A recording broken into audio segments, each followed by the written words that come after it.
안녕하세요. 이상화 세무사입니다. 반갑습니다. 지금 굉장히 제가 저기서 이제 지켜봤는데요. 굉장히 지금 고난의 행군을 하고 계시는 것 같아요. 세상에서 제일 어려운 게 법이잖아요. 법이고 또 세상에서 가장 어려운 게 숫자잖아요. 근데 이제 이 두 가지를 접목된 부분을 지금 얘기를 하고 있는 거기 때문에 굉장히 어려운 시간을 보내고 계시겠다라는 생각이 좀 들고요.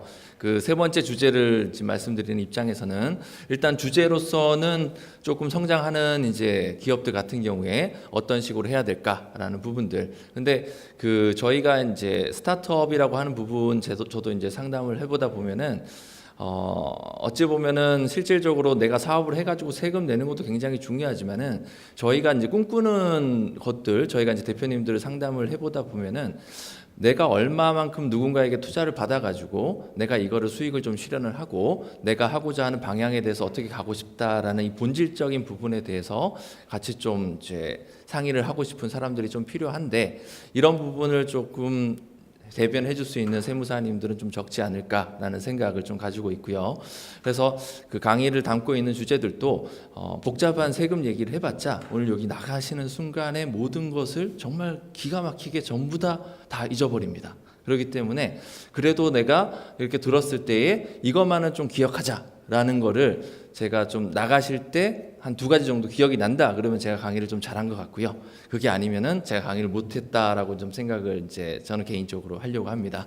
이렇게 강의를 들어가 보도록 하고요. 저는 강의를 지금 6년 차입니다. 6년째 강의를 하고 있고 저는 세무사들을 대상으로 강의를 하고 있어요. 그래서 세상에서 가장 어려운 세무에 대해서 강의를 했던 사람이기 때문에 여기 이 자리가 굉장히 부담스럽습니다. 어떻게 하면 가장 쉽게 얘기를 할 수 있을까? 그래서 머릿속에 계속 좀 담으면서 얘기를 하려고 하고요. 지금은 개인 사업자가 거의 주를 이루시는 거죠. 법인 사업자 혹시 있으신가요? 혹시? 네. 앞으로 법인 사업자가 되실 건데요.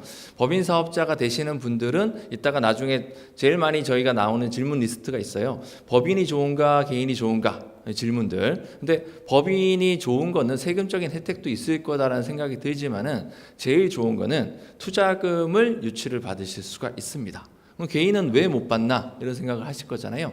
개인인데 나한테 투자금을 줄 수 있는 사람은 우리 어머니, 아버지를 제외하고는 없습니다. 외부의 사람이 나한테 투자금을 준다라는 것은 거기에 대한 미래에 어떤 보상이 있었을 것이다라는 걸 기대를 한다라는 거죠. 그러면 저희는 사업계획서를 기가 막히게 잘 작성을 해가지고 저한테 투자를 해주세요 라고 접근을 해야 되는 부분인데 투자를 하는 사람 입장과 투자를 받는 사람의 입장은 항상 마음이 생각처럼 똑같지는 않다. 그래서 그거를 어느 정도 마음이 움직이려고 하면은 나중에 조금 합이 잘 맞았을 때는 계약서도 굉장히 중요한 부분이 있죠. 그래서 제가 3주제에서 다루려고 하는 것 중에 제일 1번이 주식에 대한 얘기를 좀 해보고 싶어요. 그러니까 주식에 대한 개념을 여러분들이 알고 계시는 개념은 증권거래소에서 거래되는 우리 삼성전자 주식을 제외하고는 나는 주식에 대해서 잘 모르겠다.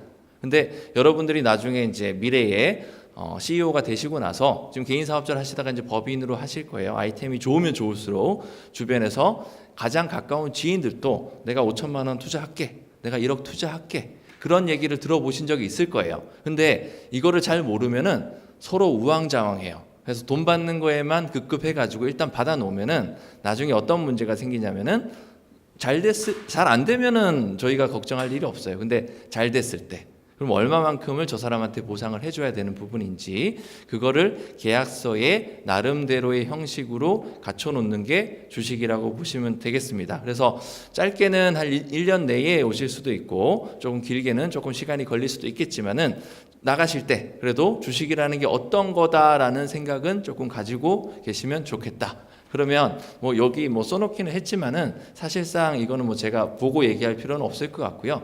투자를 받는다라는 거는 투자에 대한 대가의 반대급부로 저희는 돈을 받기 때문에 뭔가를 줘야 됩니다. 그게 보통 주식이고요. 그런 거 없이 돈을 받고 나서 그냥 나중에 내가 잘 되면 줄게. 현재 사회에서는 그런 건 없잖아요. 내 부모도 계약서를 작성하고 줘야 된다. 그럼 주식을 도대체 얼마만큼 줘야 될지. 근데 현실적으로 이제 이런 문제들이 발생을 해요. 내가 5천만 원짜리 회사를 설립을 했다.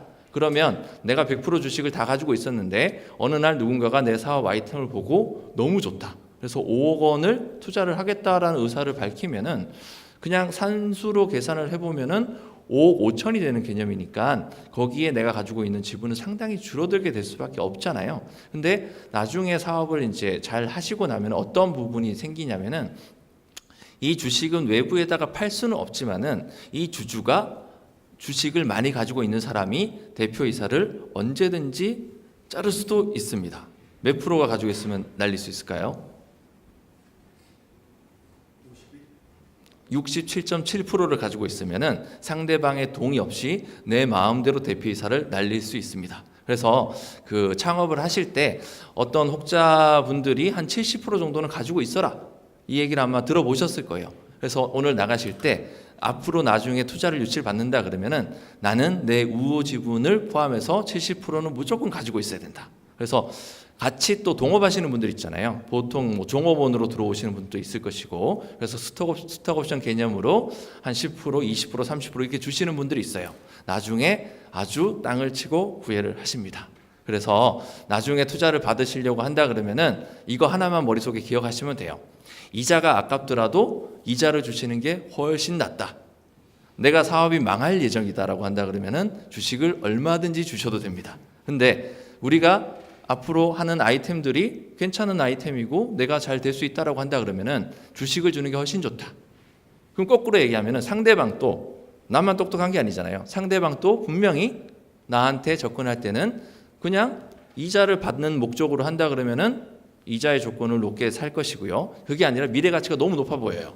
그래서 나한테 주식을 30% 줘라, 40% 줘라. 그래서 자금을 많이 받게 되니까 아무 생각 없이 줬는데 나중에 굉장히 곤란한 케이스가 발생할 수 있다. 그래서 지분 얘기는 제가 말씀을 드렸던 부분인데, 그래서 70% 정도를 가지고 있어야 된다. 그리고 두 번째는 오타인데 66.7% 이상을 내가 가지고 있어야지 경영권 방어가 가능하다.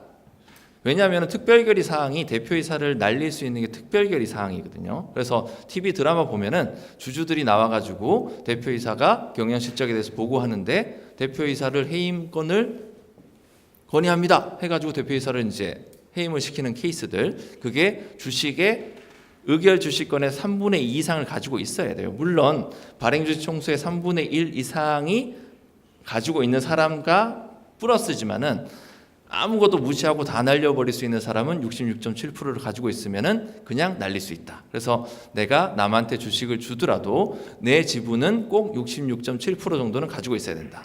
근데 왜 70% 이상이라고 얘기를 했냐면은 나중에 투자를 받게 되면은 그 금액에 따라서 내가 싫으나 좋으나 퍼센트가 올라갈 수밖에 없어요. 그렇기 때문에 70% 이상, 80%, 90%를 가지고 있으면 좋다. 그래서 요거를 이제 그림으로 좀 보여드리면은 처음에 시작을 할 때는 이런 식으로 제일 왼쪽에 있는 걸로 시작하는 거예요. 대표이사가 80%, 핵심 임원 15%, 5% 이렇게 이제 시작을 했는데 엔젤 투자를 받아가지고 한 5,000주 정도가 들어오게 되는 거예요. 20% 줘야 되는 거죠. 그러면 내 주식은 80%에서 자동적으로 64%로 떨어집니다. 근데 임원 1, 2하고 짝짝꿍이 되어서 80%가 되니까 뭔가를 할 수 있는데 나중에 이제 생각지도 못한 변수들이 내가 잘 안 될 때는, 우리 인생도 그렇잖아요. 내가 안 될 때는 나한테 누가 뭔가를 이제 해코지 하는 케이스가 거의 없는데 좀 잘 되면은 이것저것 문제되는 경우들이 많이 발생을 합니다. 그래서 또 어려운 얘기를 했다라는 제 마음의 자책이 지금 좀 들고 있는데요. 나가실 때 기억은 80%, 70% 내가 많이 가지고 있으면 좋다. 근데 그러면 세무사님, 질문이 제가 제일 많이 받는 질문이 그거예요. 그럼 몇 프로까지는 줘도 됩니까? 최대한 안 주면 좋다. 그러면 어느 정도까지를 주면 좋겠느냐? 그렇기 때문에 그거에 대해서 계약서를 잘 써야 된다. 뒤로 가면 갈수록 결국에는 내 지분은 44%까지 떨어질 수도 있다라는 부분. 근데 실무적으로는 이런 질문을 제일 많이 받습니다. 나는 5천만 원 투자했고 상대방이 5억 가지고 들어오는데 왜 지분을 20%밖에 안 줘요? 라는 얘기를 하잖아요. 그거에 대한 답변을 해줄 수 있는 세무사님은 제가 알기로는 10%도 안 됩니다. 왜냐하면 이 전공을 안 하신 분들은 대답을 잘 못해요. 네. 공식적인 자리에서 이런 얘기를 하면 좀 그렇긴 한데 아무튼 제가 알기로는 못합니다. 네. 근데 왜 그러냐면은 회사의 투자 가치가 처음에는 시작할 때는 액면 가치로 5천만 원짜리 회사인데 1년, 2년 지나면은 우리 회사 투자 가치에 대한 주식 가치가 올라갑니다. 그래서 한 주당 가치가 처음에는 10,000원짜리였는데 2년 지났을 때는 10만 원이 될 수가 있어요. 그래서 5억을 들고 들어오는 사람도 20%로 만들 수 있다. 그러니까 나중에는 뭐 밸류에이션이라든지 회계사님들이 하는 그런 것들도 이제 있거든요. 투자 회사를 내가 유치하기 위해서는 내 회사 가치 올려야 된다. 또 어려운 얘기를 했기 때문에 마음이 좀 무겁습니다. 기억하고 있는 거는 내 주식은 처음에 시작한 그 주식 비율에서 시간이 갈수록 점점 낮춰질 수밖에 없다라는 걸 정확하게 기억을 해주시고요. 누군가에게 주식을 줄 때는 아무한테도 주면 절대 안 되고 꼭 필요한 케이스에는 전문가와 꼭 상담해야 된다. 다른 거는 돌이킬 수 있어요. 돈으로 메꾸면 돼요. 근데 주식 같은 경우는 잘못 줘버리면 내가 잘 운영하고 있는 이 회사의 대표이사에서 쫓겨날 수도 있다. 이렇게 보시면 돼요. 그래서 계약서를 엄청나게 잘 쓰셔야 되고요. 이거 굉장히 어려운 얘기인데요. 제일 위에 있는 게 그냥 우리가 알고 있는 주식이에요. 그냥 가지고 있는 주식. 내가 몇 프로 가지고 있다 얘기하는 게 주식이고요. 우선주는 뭐냐면은 원래 주식이긴 한데 나는 지분에 크게 관심이 없고 배당, 오로지 배당만 많이 줘라 하는 사람이 우선주를 선택을 합니다. 그래서 상대방이 우선주에 대해서 얘기를 한다 그러면은 배당을 좀 많이 원하는구나. 근데 최근에 트렌드가 거의 여러분들이 나중에 투자 유치를 받는다라고 한다 그러면은 투자 상대방은 분명히 세 번째 글을 요구를 할 것입니다. 상환전환 우선주가 뭐냐면은 평소에는 배당 열심히 받고 있다가 나중에 주식으로 지분 비율이 탐날 때가 있잖아요. 그래서 그걸 계약서에 적습니다. 그러면 우리 입장에서는 굉장히 불리하다라고 보실 수 있어요. 그러니 머리 좋은 투자자는 저런 방식을 선택하게 될 것인데 우리가 뭘 알아야죠. 그러니까 전문가만큼 알면은 세무사 자격증을 따시면 되는 거고요. 전문가를 활용하는 방법은 내가 그래도 적어도 이 상황이 위험한지 아닌지 정도는 알고 있어야 된다. 그래서 여기 있는 내용을 다 이해하시라고 적어놓은 게 아니라 주식의 종류는 지분을 나타내는 주식도 있고 배당을 원하는 주식도 있고 두 가지가 혼합된 주식도 있다. 근데 내가 앞으로 만날 투자자는 이 세 가지 중에 어떤 거 하나는 분명히 요청을 할 것이다. 그럴 때 기억나는 게 지분 높게 가지고 있어라는 거 기억났고 두 번째는 어떤 상대방이 요구할 때 계약서를 정말 잘 써야 된다라는 거 그 두 가지 기억하시면 되겠습니다. 그리고 정관, 주주총회, 임원 보수, 배당 정책 이런 것들 현재는 지금은 모르시겠지만은 나중에 되면은 내가 가지고 있는 회사에서 내 급여를 얼마 가져갈 수 있을까라는 것들. 우리가 일반적인 회사들은 투자자가 없는 회사는 상관없어요. 내가 100% 가지고 있으니까 내 마음대로 급여를 정하면 되는데 투자자가 30%, 20% 주식을 가지고 있으면은 내가 80%를 가지고 있어도 내 급여를 마음대로 정할 수 있을까요, 없을까요? 없습니다. 67.7%가 되면 다 마음대로 할 수 있다라고 얘기했지만은 급여라는 거는 내가 임원, 경영진으로서 가져가는 거고요. 회사의 주인은 주주예요. 근데 내가 80% 어차피 가지고 있지 않나라고 하지만은 내 급여를 내가 정하는 데 있어서 내 의결권은 없습니다. 그래서 법이라는 거는 굉장히 복잡하고요. 기억하실 거는 주식에 대한 비율을 높게 가져가야 된다라는 거 기억하시고 외부에 누군가가 들어와 있다라는 거는 시어머니가 한 명 들어와 있다라고 생각하시면 돼요. 시어머니의 파워가 높으면 높을수록 내 마음대로 할 수 있는 게 아주 없어진다. 그러니 투자금을 받는 것도 굉장히 중요하지만은 이 투자금에 대해서 내 나중에 의무가 얼만큼 발생하는지를 계약서를 잘 보고 하셔야 된다. 그래서 앞으로 사업 번창하실 거잖아요. 이 부분에 대해서 염두를 좀 하시고 기억을 하시고 오늘 가시면은 제가 두 가지 뭐라고 했죠? 한 가지 첫 번째 뭡니까? 네, 70%. 두 번째는요?